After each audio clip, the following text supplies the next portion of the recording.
apparaît faible quand tu es fort, et fort quand tu es faible. Si tu connais ton ennemi et te connais toi-même, tu n'as pas à craindre le résultat de 100 batailles.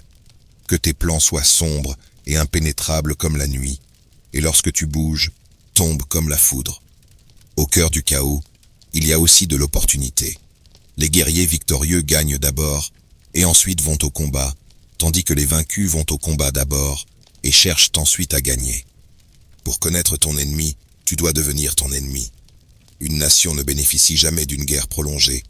Traite tes hommes comme tes fils bien-aimés, et ils te suivront dans les vallées les plus profondes. Même la plus fine des épées plongée dans l'eau salée finira par rouiller.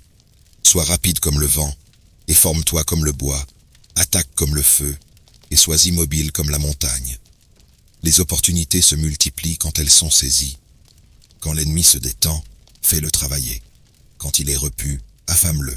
Quand il est installé, fais-le bouger. Celui qui souhaite combattre doit d'abord évaluer le coup. Si tu attends au bord de la rivière assez longtemps, les corps de tes ennemis passeront devant toi. Connais-toi toi-même, et tu gagneras toutes les batailles. Pour remporter 100 victoires en 100 batailles, il ne s'agit pas de la plus grande des habiletés. Subjuguer l'ennemi sans combattre, voilà le sommet de l'habileté. Construis un pont doré pour que ton adversaire se retire. Sois extrêmement subtil, jusqu'au point de l'informel. Sois extrêmement mystérieux, jusqu'au point du silence. Ainsi, tu peux être le maître du destin de l'ennemi. La clé réside dans la confusion de l'ennemi pour qu'il ne puisse deviner notre réelle intention. Celui qu'on appelle un combattant astucieux est celui qui non seulement gagne, mais excelle à le faire avec aisance.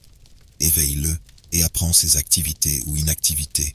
Force-le à se révéler pour connaître ses points faibles. Tu dois croire en toi-même.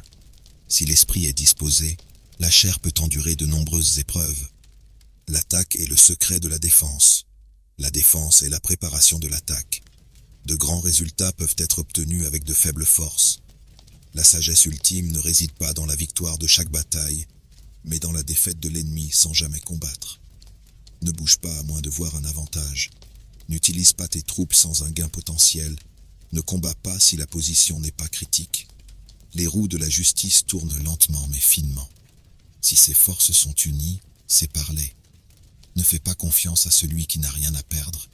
Planifie ce qui est difficile quand il est facile. Fais ce qui est grand quand il est petit. Un ennemi est un ami qui en sait trop sur toi. Le désordre vient de l'ordre, la peur de la bravoure, la faiblesse de la force. Un leader guide par l'exemple, non par la force. Celui qui sait gérer les forces supérieures et inférieures triomphera. La stratégie sans tactique est le chemin le plus lent vers la victoire. La tactique sans stratégie est le bruit avant la défaite.